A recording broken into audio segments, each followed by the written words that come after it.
इस वीडियो में हम जानेंगे कि युधिष्ठिर नारद जी से कहते हैं कि कर्ण बहुत शक्तिशाली था, जिसे कोई परास्त नहीं कर सकता था। चाहे कितना ही महारथी क्यों न हो, कर्ण के सामने फीका ही पड़ता था।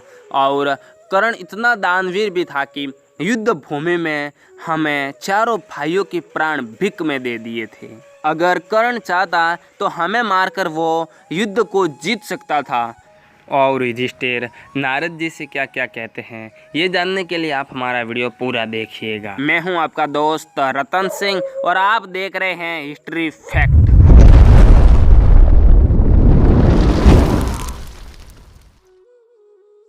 जिनमें 10,000 हाथियों का बल था, संचार में जिनका सामना करने वाला दूसरा कोई भी महारथी नहीं था, जो रणभूमि में सिंह के समान खेलते हुए विचरते थे, जो बुद्धिमान, दयालु, दाता, स्वयं पूर्वक व्रत का पालन करने वाले और धृतराष्ट्र पुत्रों के आश्रय में थे, अभिमानी, तीव्र पराक्रमी, अमर्षशील, नित्य रोष में भरे रहने वाले तथा प्रत्येक युद्ध में हम लोगों पर अस्त्रों एवं वाग्बाणों का प्रहार करने वाले थे, जिनमें विचित्र प्रकार से युद्ध करने की कला थी, जो शीघ्रतापूर्वक अस्त्र चलाने वाले, धनुर्वेद के विद्वान तथा अद्भुत पराक्रम कर दिखाने वाले थे।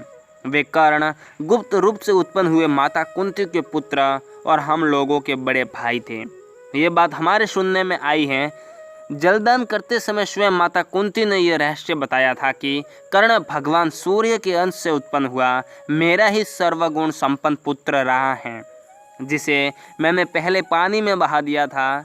नारद जी, मेरी माता कुंती ने कर्ण को जन्म के पश्चात एक पेटी में रखकर गंगा जी की धारा में बहाया था, जिन्हें ये सारा संसार अब तक अधिरथ सूत एवं राधा का पुत्र समझता था। वे माता कुंती के ज्येष्ठ पुत्र और हम लोगों के सहोदर भाई थे। मैंने अनजाने में राज्य के लोभ में आकर भाई के हाथ से ही भाई का वध करा दिया। इस बात की चिंता मेरे अंगों को उसी प्रकार जला रही है जैसे आग रुई के ढेर को भस्म कर देती है। कुंती नंदन श्वेतवान अर्जुन भी उन्हें भाई के रूप में नहीं जानते थे। मुझको, भीमसेन तथा नकुल सहदेव को भी इस बात का पता नहीं था, किंतु उत्तम व्रत का पालन करने वाले कर्ण हमें अपने भाई के रूप में जानते थे।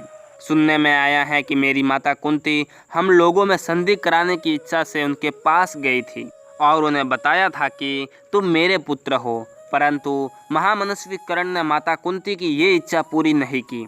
हमने ये भी सुना है कि उन्होंने पीछे माता कुंती को ये जवाब दिया कि मैं युद्ध के समय राजा दुर्योधन का साथ नहीं छोड़ सकता, क्योंकि ऐसा करने से मेरी नीचता, क्रूरता और कृतज्ञता सिद्ध होगी। माताजी, यदि तुम्हारे मत के अनुसार मैं इस समय युधिष्ठिर के साथ संधि कर लूँ तो सब लोग यही समझेंगे कि कर्ण युद्ध में अर्जुन से डर गया।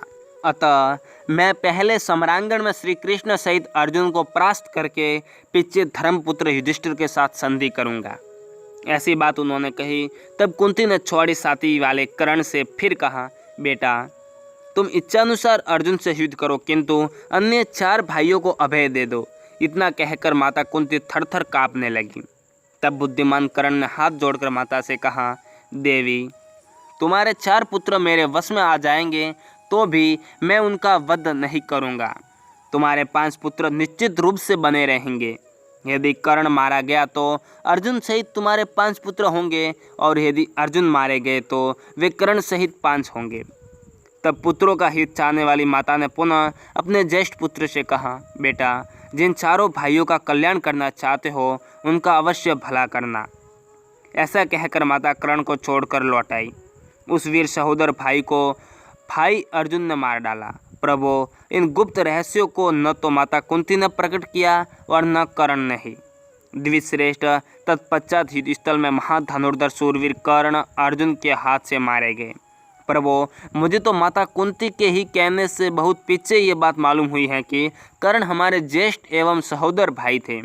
मैंने भाई की हत्या कराई है, इसलिए मेरे हृदय को तीव्र वेदना हो रही है। कर्ण और अर्जुन की सहायता पाकर तो मैं देवराज इंद्र को भी जीत सकता था।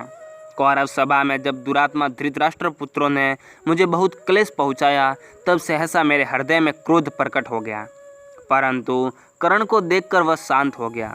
जब धृतराष्ट्र सभा में दुर्योधन के हित की इच्छा से वे बोलने लगते, और मैं उनकी कड़वी एवं रूखी बातें सुनता। उस समय उनके पैरों को देखकर मेरा बढ़ा हुआ रोष शांत हो जाता था।